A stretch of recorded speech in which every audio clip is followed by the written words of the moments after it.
অক্টোবৰ দিনাখন দিব অৰুণোদয় 3.0 টকা আৰু 7 অক্টোবৰ দিনাখন যদি আপোনালোকে অৰুণোদয় 3.0 টকা লাভ কৰিব বিচাৰে তেনেক্ষেত্ৰত আপোনালোকে আগতীয়াকৈ কৰিব লাগিব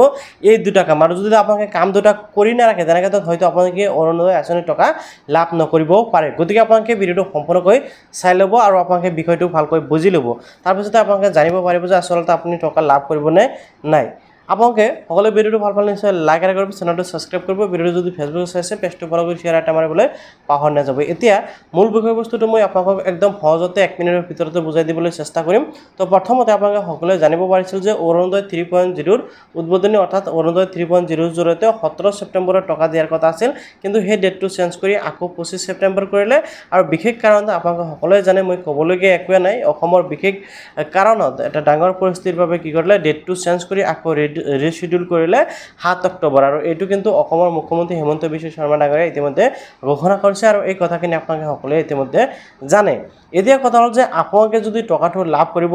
বিচাৰে তেনেক্ষেত্ৰত আপোনালোকে কোন দুটা কাম কৰিব লাগিব আৰু যদি আপোনালোকে অলৰেডি কাম দুটা কৰি ৰাখিছে তেনেক্ষেত্ৰত আপোনালোকৰ বাবে একো টেনচনে নাই বা আপুনি টকাটো ডাইৰেক্ট লাভ কৰিব প্ৰথমটো হ'ল যে আপোনালোকে যদি অৰুণোদয় আঁচনিৰ জৰিয়তে টকা লাভ কৰিব বিচাৰে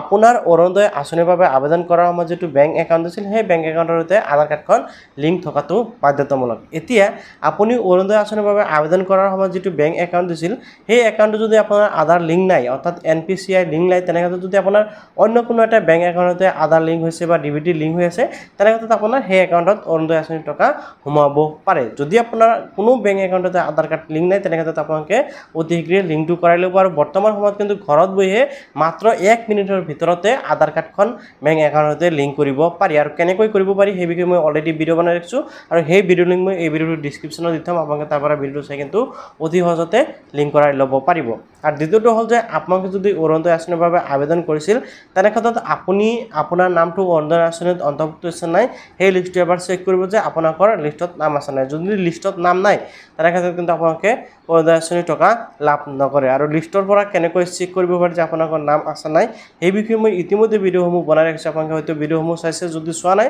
ভিডিঅ'টোৰ ডেসক্ৰিপচনত দিয়া লিংকত যাই আপোনালোকে চাব পাৰে আৰু যদি আপুনি ভিডিঅ'টো ফেসবুকত চাইছে তেনেক্ষেত্ৰত মোৰ আসাম টেক হেল্প ইউটিউব চেনেলত গৈ কিন্তু আপোনালোকে অতি সহজতে আপোনালোকে লিষ্টটো চাব পাৰিব বা অৰুণোদয়